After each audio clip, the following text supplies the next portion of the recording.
Job chapter 39. Do you know the time when the wild mountain goats bear young? Or can you mark when the deer gives birth? Can you number the months that they fulfill? Or do you know the time when they bear young? They bow down, they bring forth their young, they deliver their offspring. Their young ones are healthy. They grow strong with grain. They depart and do not return to them. Who set the wild donkey free? Who loosed the bonds of the onager? Whose home I have made the wilderness, and the barren land his dwelling. He scorns the tumult of the city. He does not heed the shouts of the driver. The range of the mountains is his pasture, and he searches after every green thing. Will the wild ox be willing to serve you? Will he bed by your manger? Can you bind the wild ox in the furrow with ropes? Or will he plow the valleys behind you? Will you trust him because his strength is great? Or will you leave your labor to him? Will you trust him to bring home your grain and gather it to your threshing floor?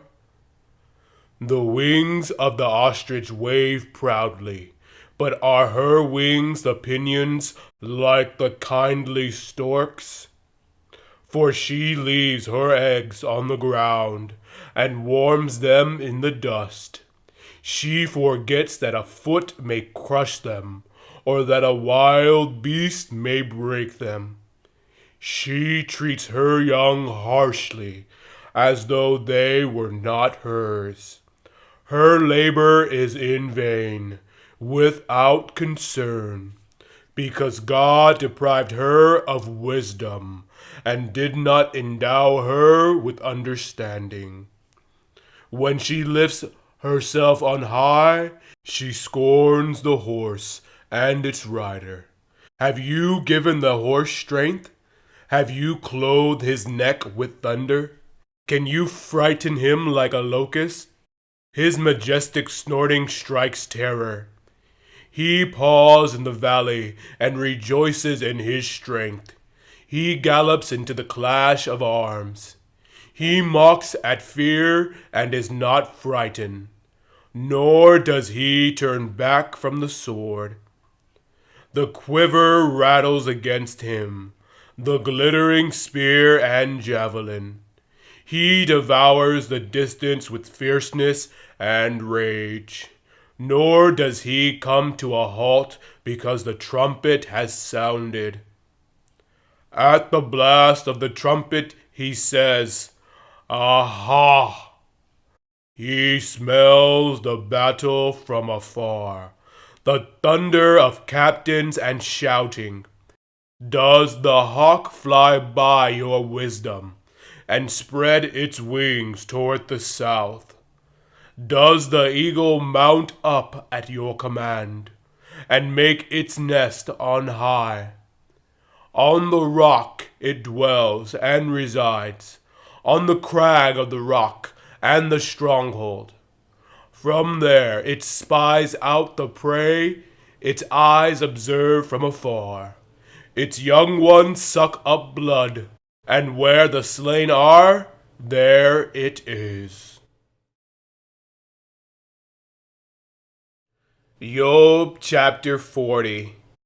Moreover, the Lord answered Job and said, Shall the one who contends with the Almighty correct him? He who rebukes God, let him answer it. Then Job answered the Lord and said, Behold, I am vile. What shall I answer you? I lay my hand over my mouth. Once I have spoken, but I will not answer. Yes, twice, but I will proceed no further. Then the Lord answered Job out of the whirlwind and said, Now prepare yourself like a man. I will question you, and you shall answer me. Would you indeed annul my judgment? Would you condemn me that you may be justified? Have you an arm like God? Or can you thunder with a voice like his? Then adorn yourself with majesty and splendor, and array yourself with glory and beauty. Disperse the rage of your wrath. Look on everyone who is proud, and humble him. Look on everyone who is proud, and bring him low. Tread down the wicked in their place.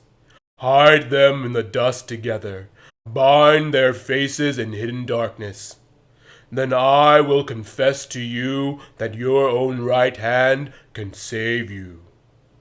Look now at the behemoth, which I made along with you. He eats grass like an ox.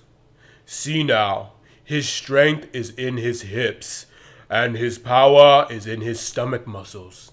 He moves his tail like a cedar. The sinews of his thighs are tightly knit.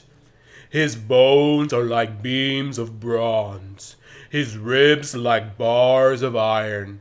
He is the first of the ways of God. Only he who made him can bring near his sword. Surely the mountains yield food for him, and all the beasts of the field play there. He lies under the lotus trees, in a covert of reeds and marsh. The lotus trees cover him with their shade. The willows by the brook surround him.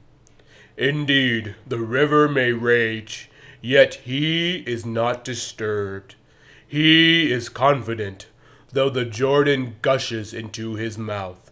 Though he takes it in his eyes, or one pierces his nose with a snare.